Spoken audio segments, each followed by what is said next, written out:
Hello बच्चों, आप सभी का पवन की इतिहास की कक्षा में बहुत बहुत स्वागत है, अभिनंदन है। हम पढ़ रहे हैं आपकी इतिहास की पुस्तक जिसका नाम है भारतीय इतिहास के कुछ विषय। और आप लोग लगातार मुझे सब्सक्राइब कर रहे हैं, उसके लिए आपका बहुत बहुत धन्यवाद। इसी तरह मुझे सब्सक्राइब करते रहिए ताकि मेरी वीडियो आप तक सबसे पहले पहुंचती रहे। चलिए बात करते हैं अध्याय नंबर 8 की, और वो है किसान, जमींदार और राज्य, फार्मर, जमींदार एंड स्टेट। और अब तक इसकी जितनी भी वीडियो थी वो आप तक पहुंच चुकी है। अब समय है कि आपके में एक छोटे से टेस्ट के ज़रिए ये समझ पाऊँ कि आप लोगों ने उन वीडियो को कितने ध्यान से सुना है, समझा है या अपनी किताब को पढ़ा है। उस चैप्टर की तैयारी के संदर्भ में अब 35 प्रश्न मैं पूछने वाला हूँ। MCQ मल्टीपल चॉइस के होंगे और आपके हाथ में कॉपी और एक पेन अवश्य होना चाहिए ताकि मेरे मिलान के साथ, मेरे उत्तर के मिलान के साथ आप भी कर सकें और जान पाएँ कि सही उत्तर क्या है, कितने राइट्स आपके हैं।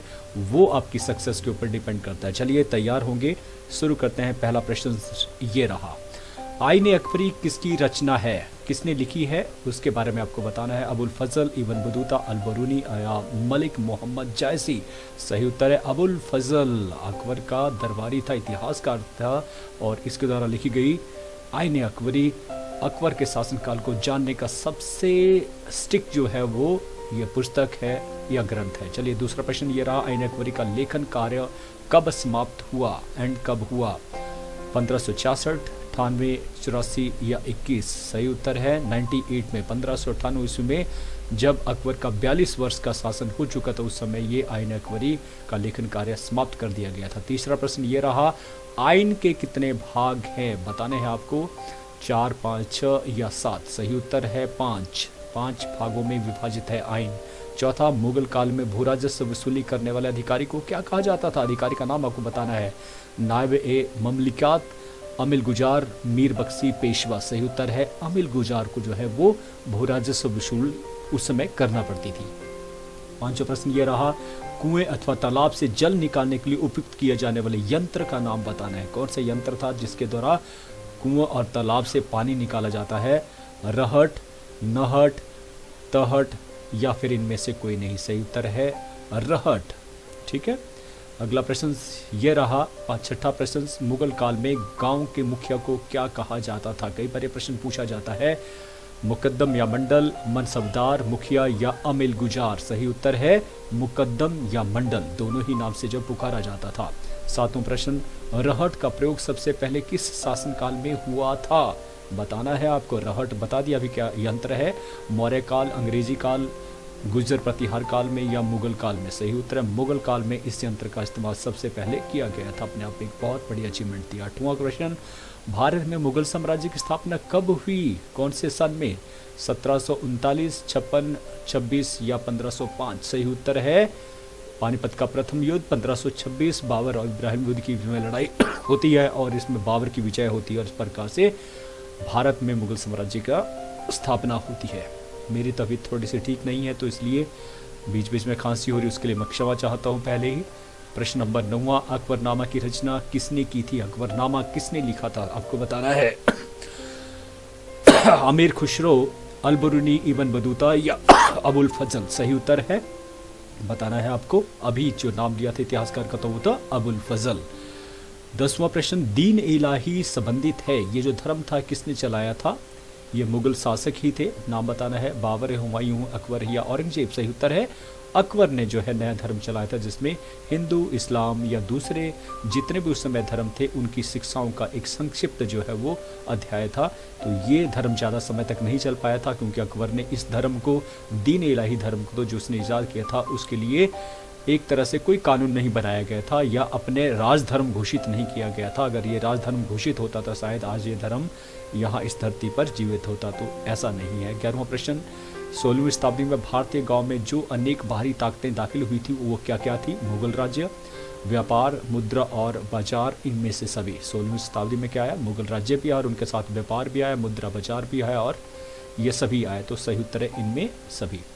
फिर मुगलकालीन ऐतिहासिक स्रोतों में शामिल थे, बताना है ऐतिहासिक स्रोतों में शामिल थे मुगलकालीन ऐतिहासिक ग्रंथ हैं, सरकारी तथा गैर सरकारी दस्तावेज हैं, उस काल में बनी इमारतें और स्मारक है, उपयुक्त सभी सही उत्तर है। ये सारी की सारी चीजें जो है मुगल कालीन ऐतिहासिक स्रोत हैं जो वो ज्ञान हमें प्राप्त होता है। 13वां प्रश्न, मुगल काल में भारत में सबसे ज्यादा उगाई जाने वाली फसल कौन थी? फसलें कौन थी? चाय, गेहूं, ज्वार, बाजरा आदि, चाय, कॉफी, नील आदि, तिलहन, दाल, अफीम आदि, या उपयुक्त में से कोई भी विकल्प सही नहीं है। सही उत्तर है चाय, गेहूं, बाजरा या ज्वार, ये सबसे प्रमुख जो फसलें उसमें हुआ करती थी। 14वां प्रश्न, तंबाकू का सेवन सर्वप्रथम किस मुगल सम्राट ने किया था? कौन सा मुगल सम्राट था? जहांगीर, शाहजहां, बाबर या अकबर? सही उत्तर है अकबर ने सर्वप्रथम इसका इस्तेमाल किया था। 15वां प्रश्न ये रहा, 16वीं और 17वीं शताब्दी के दौरान भारत में कितने प्रतिशत लोग गांव में रहते थे? गांव में कितने लोग रहते थे? 70%, 75%, 80 या फिर 85%? सही उत्तर है 85%, 85%। और अब भी भारतवर्ष में इतने ही लोग गांव में बसर करते हैं, रहते हैं। 16वां प्रश्न, रैयत किसे कहा जाता है? रैयत, ये प्रश्न बहुत बार पूछा जाता है। रैयत किसे कहा जाता है? किसान, जमींदार, गांव या प्रजा? सही उत्तर है किसान को रैयत कहा जाता था उस समय। 17वां प्रश्न ये रहा, भारतीय कृषि की रीढ़ किसे समझा जाता? रीढ़ की हड्डी, कृषि की रीढ़ किसे समझा जाता था? सही मायने में जमींदारों को, रैयत को, जोतदारों को या मानसून को? सही उत्तर है क्योंकि उस समय जो कृषि की जाती थी वो मानसून पर आधारित होती थी, वर्षा होती थी तभी कृषि होती थी, इसलिए कृषि की जो रीढ़ होती थी उसे मानसून जो है वो पर कहा जाता था। फिर 18वां है, शाहजहां के शासनकाल में पंजाब में कौन सी प्रसिद्ध नहर बनाई गई थी? नहर का नाम बताना है। शाहजहां के शासनकाल में बनी थी हिरिया नहर, शाह नहर, भाखड़ा नहर या सतलुज नहर, उनके नाम पे ही शाह नहर का निर्माण किया गया था और ये हिमाचल से होकर जाती है, पौंग डैम से ये निकलती है और पंजाब और हिमाचल प्रदेश, राजस्थान तक ये सिंचाई करती है भूमि की, बहुत बड़ी परियोजना है।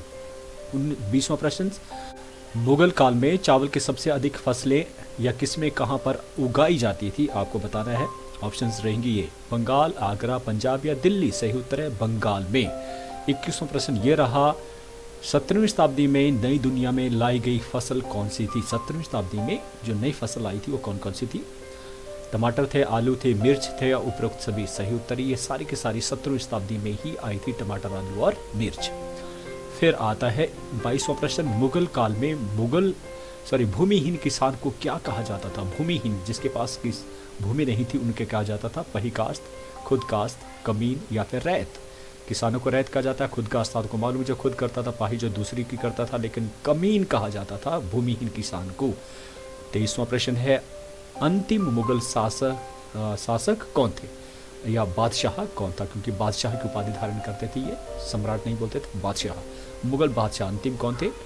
औरंगजेब, बहादुर शाह, अकबर या बहादुर शाह जफर? सही उत्तर है बहादुर शाह जफर, जिसे अंग्रेज ने पकड़कर जो है वो रंगून भेज दिया गया था।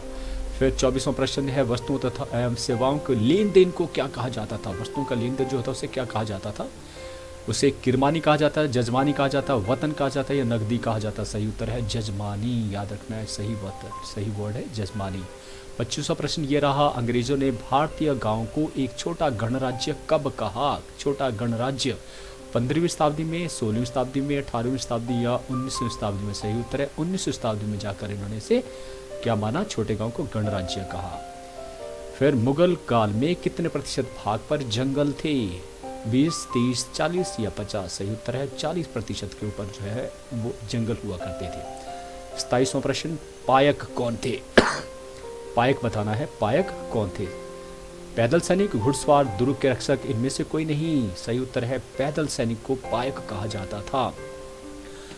उसके बाद 28वां प्रश्न यह है, जमींदारों की व्यक्तिगत जमीन क्या कहलाती थी? उनकी एक व्यक्तिगत जमीन भी होती थी, उसे क्या कहा जाता था? वतन, मिराज, मलकियत या खुद का? सही उत्तर है मलकियत कहा जाता है, ये मेरी खुद की जमीन है, उसे मलकियत कहा जाता था, आज भी कहा जाता है। 29वां क्वेश्चन, अकबर के काल में भू राजस्व व्यवस्था का मुखिया कौन था?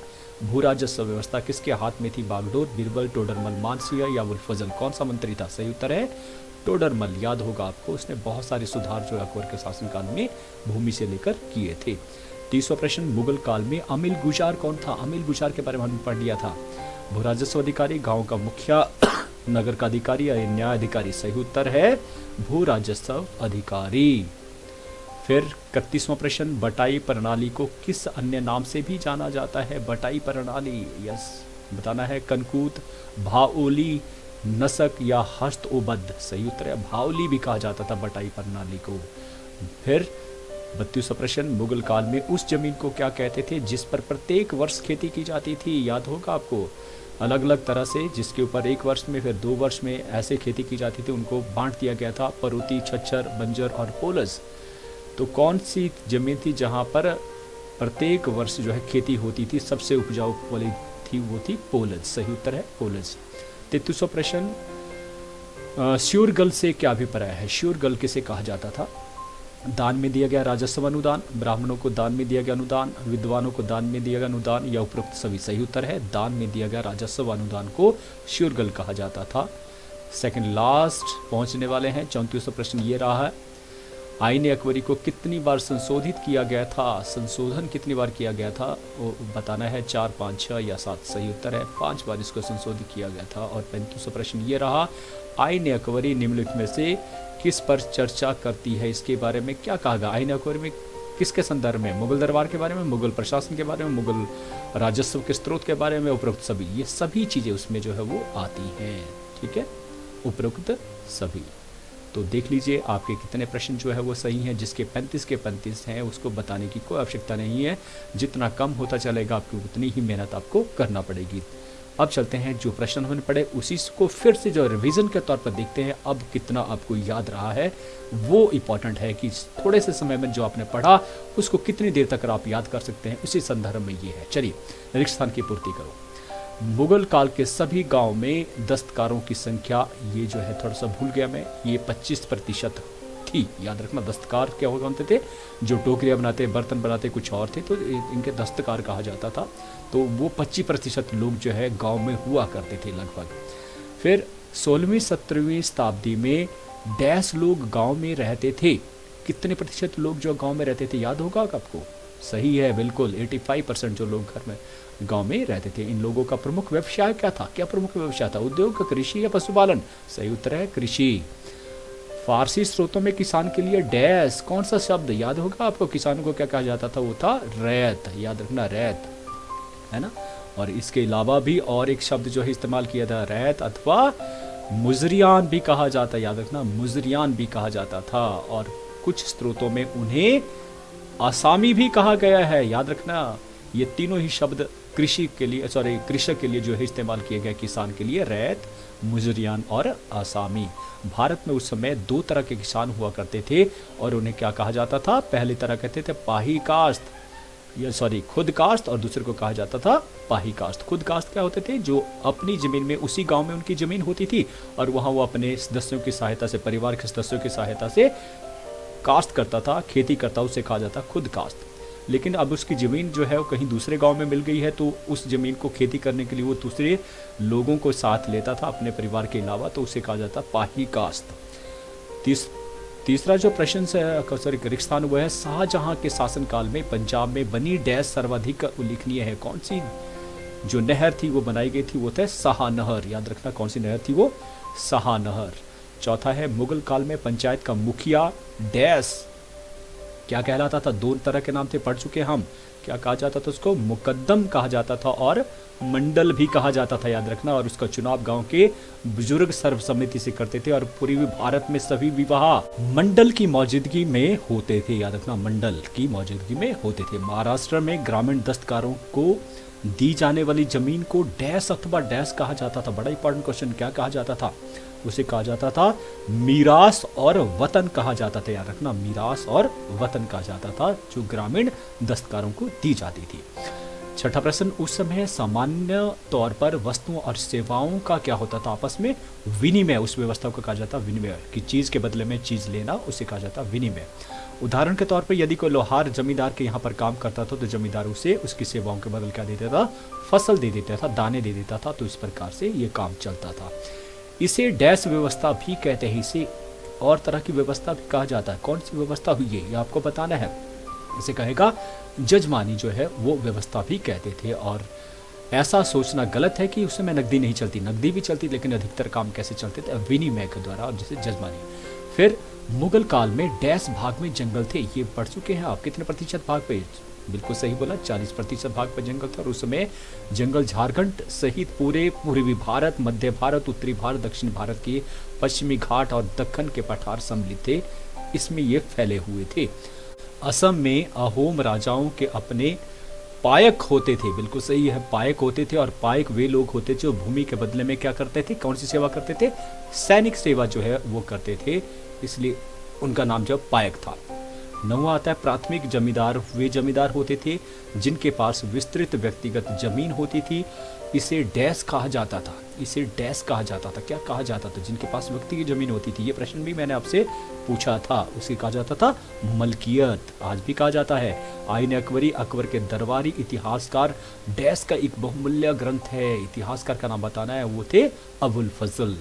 इसे डैश ईस्वी में अकबर के शासनकाल में, कब, कौन सी ईस्वी से पूर्ण किया गया था, सही है, सही बताना है 1598 ईस्वी में, 98 में, और 42 वर्ष उस समय उनके शासनकाल के पूरे हो चुके थे। ठीक है, तो इस प्रकार से मुझे लगता है कि अब आपको इस लेसन से छोटे क्वेश्चन जो है वो याद हो चुके होंगे।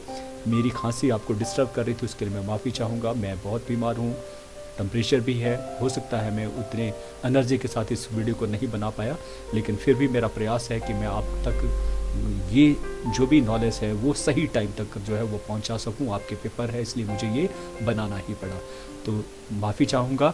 और आपके लिए अंत में केवल यही कहूँगा कि तरीका इतिहास को पढ़ने का यही है कि सबसे पहले लेसन को बड़े अच्छे से पढ़िए, जो इम्पोर्टेंट है उनको अंडरलाइन कर लीजिए, और फिर हमेशा जब भी आपको इतिहास को पढ़ना हो तो पहले सबसे पहले मूड बनाइए कि ये सब्जेक्ट वो है जिसके आधार पर आपके आने वाले समय में ये बहुत सहयोग करने वाला है। जितनी भी नौकरियां हैं बिना इतिहास के पढ़े आप किसी को नौकरी में अच्छे नंबर हासिल नहीं कर सकते। तो जब इस मूड से पढ़ोगे, वेलकमिंग नेचर से पढ़ोगे, तो वो चीज़ अवश्य अच्छी होती है और बढ़िया होती है, फिर वो बोरिंग नहीं लगती है। इन्हीं शब्दों के साथ आप मुझे बड़े ध्यान से सुनते हो, उसके लिए आपका बहुत